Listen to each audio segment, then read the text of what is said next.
રામ રામ ને જય Siyaram. Good morning દોસ્તો. રાત્રે આપણે રામ દરબારમાં હતા એ રામ દરબારનો વિડીયો તમને મૂકેલું છે, કેમ કે ત્યાં ગમે એટલું બોલવું અવાજ આવે એવું હતું નહીં. અને આજે આપણે થઈ ગયા છીએ તૈયાર ને જવાનું છે રતન દાદાના દાડામાં જવાનું છે અને 1600 માણસોની રસોઈ છે, એટલા માટે ને યાદી પણ આપણી છે એમાં ને હવે રસ ભરવા જવાનું છે, તો થઈ જાવ તૈયાર. આડો હતો અને જમવા આવી ગયા હતા અમે બધા ને સંજય હંતાવા માંડ્યો છે. મેં તમને જે વાત કરી હતી, રસોડું છે તૈયાર ને જમણવાર શરૂ થઈ ગયું છે. તમે જોઈ શકો છો અમે પંગત પડી ગયેલી છે. મોટા સાહેબને ફોન આવી ગયો છે. ફોનમાં વહીવટી દીબીના પૂરા નીકળતા હતા ને અહીંયા જમવાની રાહ છે, જમવાના ભૂખ લાગી ગઈ છે. અમે આવી ગયા હતા ઘરે અને મમ્મીએ ખોલ્યો તો ખજાનો એમ, અને આજે તો બહુ શરદી થઈ ગઈ છે. મમ્મી હું ખજાનો ખોલ્યો? ઠીક.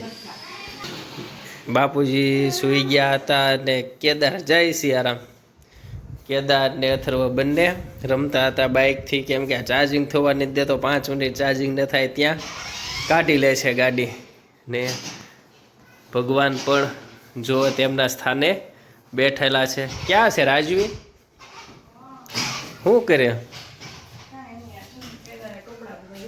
હા ઠીક.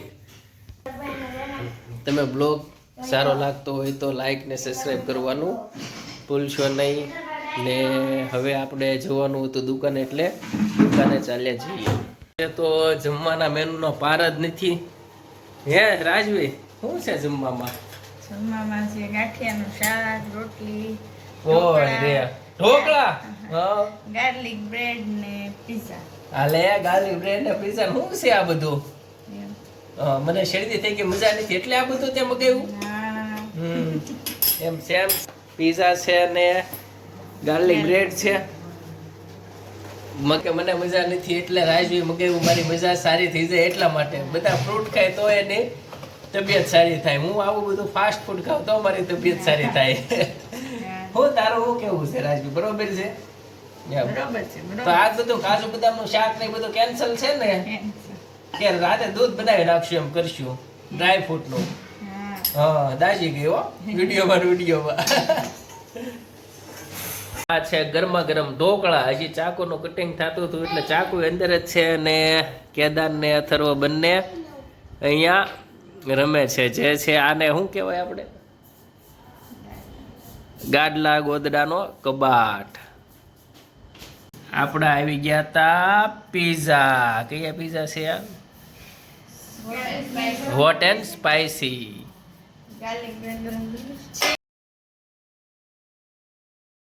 જવાનું હતું દીને મૂકવા અને દી તૈયાર જવા માટે, ને દી પણ થઈ ગયા છે તૈયાર જવા માટે.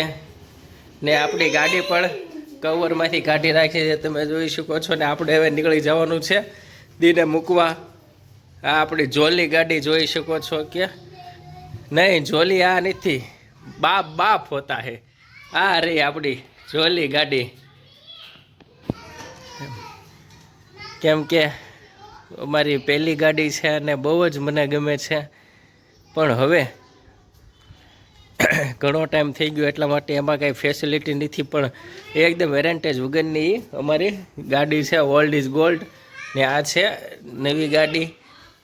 ને કેદારને પણ આવવું છે, તેને લઈ લેવાનો છે. તૈયાર થાય છે. અથર્વ પણ તૈયાર છે જવા માટે. અમે પહોંચી ગયા હતા ધ ગ્રેટ પંજાબીમાં રમવા માટે. ને કેદાર ને અથર્વ બંને રમવા માંડ્યા છે આમાં. અને લસરપટ્ટીમાં નાના બાળકો પણ રમે છે. હિંચકા છોકરાઓ ખાતા થાય એ બંધ થઈ ગયા. ને તમે જોઈ શકો છો બંને લસરપટ્ટી લસરપટ્ટી શું ઓલા ઉચક નીચકમાં બેઠા છે. ને દી એને ખવડાવે છે. ને હવે એ ભાઈ જાય છે, શેમાં જાય છે? હિંચકામાં. નાના બાવના હિંચકામાં જશે. હિંચકામાં પહોંચી ગયા છે બંને. રાઉન્ડ એન્ડ રાઉન્ડમાં બધા છોકરાઓ સાથે બેસી ગયો છે કેદાર.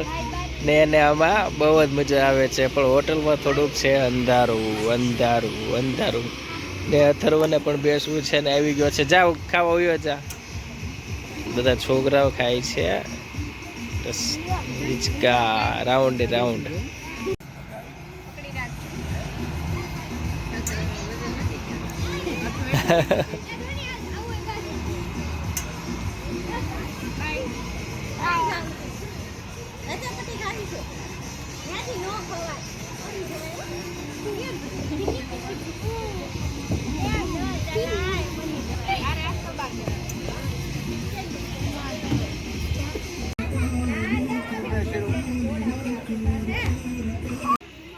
કેદાર જો અહીંયા અલ્યા આ તો મારો બેટો ગોળ ગોળ ફરે હો.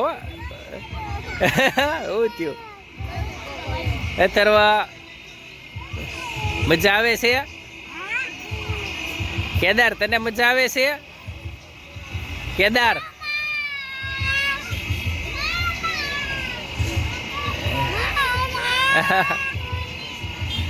અમે થઈ ગયા છીએ રિટર્ન દીને મૂકીને, અને કેદાર પણ ઊભો રહી ગયો છે. એને ભાઈ વગર ગમતું નથી.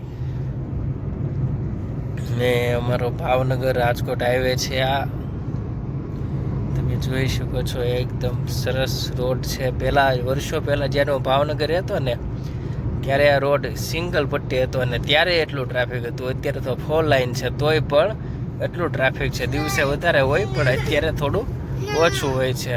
ને આ જો આરે ચોકલેટ લેવી છે પણ અત્યારે ચોકલેટ લેવાની છે નહીં.